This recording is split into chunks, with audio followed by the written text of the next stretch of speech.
கர்த்தருடைய பரிசுத்த நாமத்திற்கு மகிமை உண்டாவதாக. இந்த காலை வேளையிலே கர்த்தர் நம்மை ஒன்று கூட்டி சேர்த்து அவருடைய கிருபைக்காக கர்த்தரை நான் ஸ்தோத்தரிக்கிறேன். ஹல்லேலூயா, ஸ்தோத்திரம் அப்பா, நன்றி அப்பா. இயேசுவே, எங்களை தாழ்த்தி உம்முடைய கருத்தில் ஒப்புக் கொடுக்கிறோம். எங்களுடைய ஆவி, ஆத்மா, சரீரத்தை ஒப்புக் கொடுக்கிறோம். உம்முடைய பரிசுத்த இரத்தத்தால் எங்களை கழுவும் அப்பா, எங்களை சுத்திகரியும். என் இயேசுவே, உம் திவ்ய அன்பை நான் என்றும் பாடிடுவே. ஒப்பற்றதாம் கல்வாரி அன்பை என்றென்றும் பாடிடுவே. பாடிடுவே, நான் பாடிடுவே. உம் அன்பை நினைந்தே பாடிடுவே. பாடிடுவே, நான் பாடிடுவே. என்றென்றும் பாடிடுவே.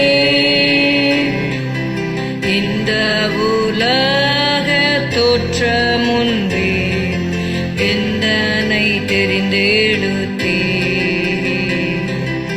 அந்த மேலான தூய அன்பை என்றென்றும் பாடிடுவே. பாடிடுவே, நான் பாடிடுவே. உம் அன்பை நினைந்தே பாடிடுவே.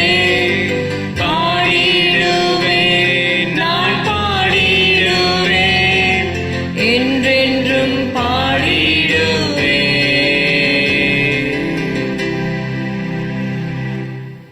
2 ராஜாக்கள் 6வது அதிகாரம் 6வது வசனத்திற்கு உங்களுடைய வேதத்தை திருப்பிக் கொள்ளுங்கள்.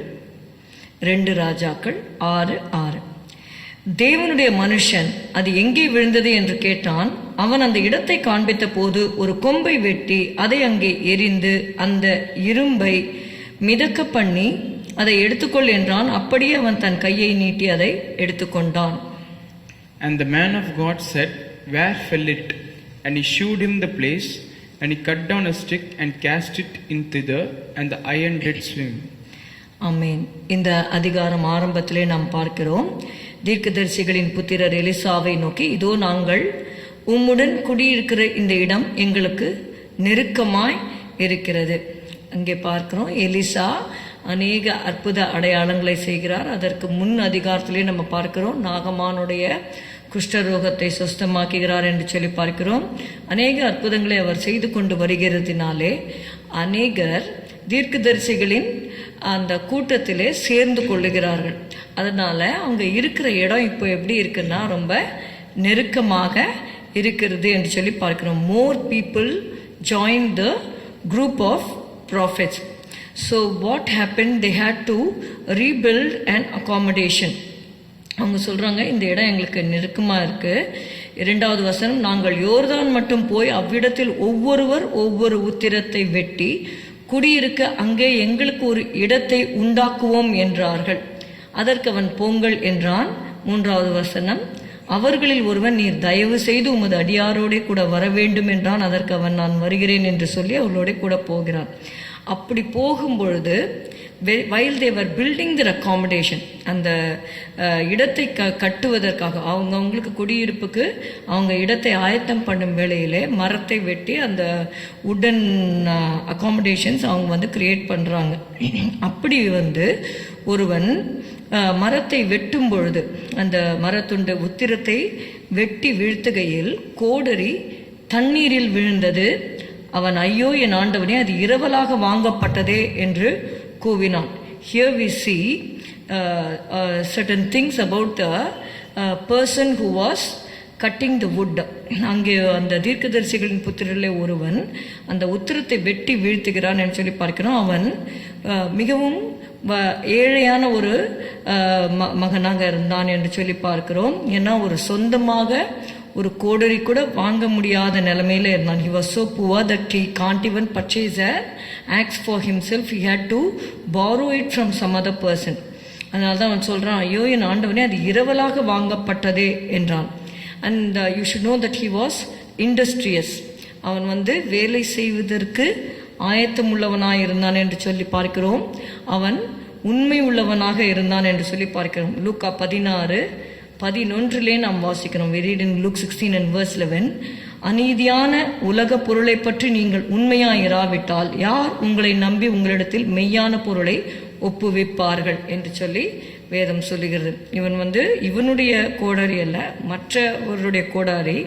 ஆனாலும் அதில் அது கடனாக வாங்கப்பட்டதுனால அதில் அந்த உத்தரவாதத்தை அவன் உடையவனாக அவன் கதறுகிறான், கூவினான் என்று சொல்லி வேதம் சொல்லுகிறது.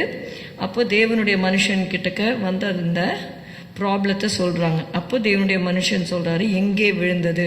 நம்முடைய வாழ்க்கையில் கூட இதில் ஆவிக்குரிய அர்த்தத்தை நீங்கள் பார்த்தீங்கன்னா, நம்முடைய வாழ்க்கையில் சில இடங்களிலே ஆவிக்குரிய வரங்கள் வல்லமைகளை சில இடங்களில் நம்ம இழந்துருவோம், தெய்வ பிரசன்னத்தை இழந்துருவோம். அப்போ ஆண்டவர்கிட்ட அது எங்கே விழுந்தது, எந்த இடத்துல நாம் தவறினோம் என்று சொல்லும் பொழுது ஆண்டவர் நமக்கு அந்த தேவ சமூகத்தையும் அந்த அபிஷேகத்தையும் கிருபையும் திரும்ப தர அவர் வல்லவராக இருக்கிறார். இங்கே பார்க்குறோம் தேவனுடைய மனுஷன் என்ன சொல்கிறாருன்னா, அது எங்கே விழுந்தது என்று கேட்டான்.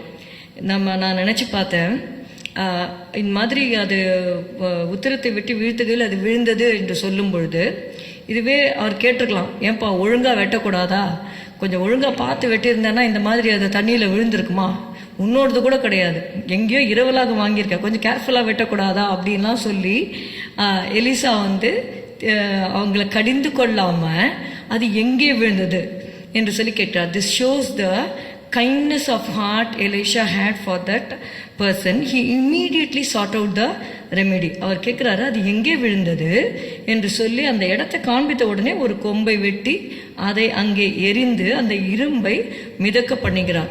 See, it is impossible for iron to float according to the laws of gravity. ஆனால் மத்தேயு 19வது அதிகாரம் 26வது வசனத்திலே நாம் வாசிக்கிறோம், இயேசு அவர்களை பார்த்து, மனுஷரால் இது கூடாததுதான், தேவனாலே எல்லாம் கூடும் என்றார். Let's read Matthew 19 and verse 26. But Jesus beheld them and said unto them, with men this is impossible, but with God all things are possible. See, in the worldly sense, you cannot make the iron to float, but this was a miracle.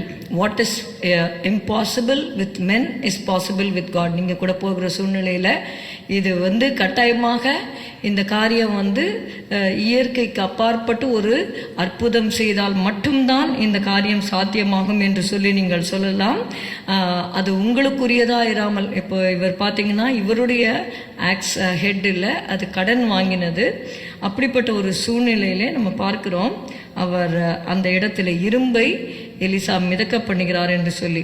நம்முடைய தேவன் எலிசாவை பார்க்கிலும் மனதுருக்கம் உள்ளவராக இருக்கிறார். ஒரு எலிசாவே பார்த்தீங்கன்னா அவரை குற்றப்படுத்தாம எங்கே விழுந்தது என்று சொல்லி கரிசனையாக அந்த அற்புதத்தை செய்து அவருக்கு சந்தோஷத்தை கொடுக்கறது போல நம்முடைய தேவனிடத்துல நம்ம நம்முடைய அது சிறிய காரியமோ பெரிய காரியமோ அது பெரிய ஒரு லாஸ்ன்னு சொல்ல முடியாது. அவருக்கு அந்த மகனுக்கு அது பெரிய காரியமாக இருக்கலாம். ஆனாலும் எந்த விஷயமா இருந்தாலும் ஆண்டவர்கிட்ட நம்ம சொல்லும்பொழுது ஆண்டவர் அற்புதம் செய்கிறவராக இருக்கிறார். நாம் ஜெபிக்கலாம். ஸ்தோத்திரம் அப்பா, உம்மை துதிக்கிறோம் துதிக்கிறோம் துதிக்கிறோம் ஆண்டவரே. ஆண்டவரே அப்பா, எலிசாவை குறித்தும் ஆண்டவரே அந்த கோடரியை வெட்டி ஆண்டவரே இழந்தவனை குறித்து நாங்கள் அப்பா இந்த நாளில் நாங்கள் பார்த்தோம். எங்களுடைய வாழ்க்கையில் கூட கர்த்தாவே நீர் எலிசாவை விட இரக்கம் உள்ளவராக இருக்கிறீர். ஆண்டவரே, நாங்கள் எந்தெந்த இடத்திலே நாங்கள் எங்களுடைய ஆண்டவரே அபிஷேகத்தை ஆண்டவரே வேதவாசி ஞானங்களை தொலைத்தோம் என்று சொல்லும் பொழுது ஆண்டவரே உண்மையாகவே அந்த எல்லாவற்றையும் எங்களுக்கு நீர் திருப்பி தர நீர் வல்லவராக இருக்கிறீர். ஆண்டவரே, கடந்த 11 மாதங்களிலே கர்த்தாவே அப்பா உங்களுடைய பிள்ளைகள் எதையாவது இழந்திருப்பார்களானால் இந்த 12வது மாதத்திலே அவர்கள் இழந்த எல்லாவற்றையும் நீங்கள் திருப்பி கொடுங்க ஆண்டவரே. மனுஷரால் இது கூடாது தான், தேவனாலே எல்லாம் கூடும் என்று நீர் சொன்னீரப்பா. உடைய வார்த்தையின்படி உங்களுடைய பிள்ளைகளுக்கு அற்புதத்தை செய்து அவர்களை மகிழப்படும். இயேசுவின் நாமத்தில் பிதாவே, ஆமேன். என் ஆத்துமாவே கர்த்தரை ஸ்தோத்திரி, என் முழு உள்ளமே அவருடைய பரிசுத்த நாமத்தை ஸ்தோத்திரி.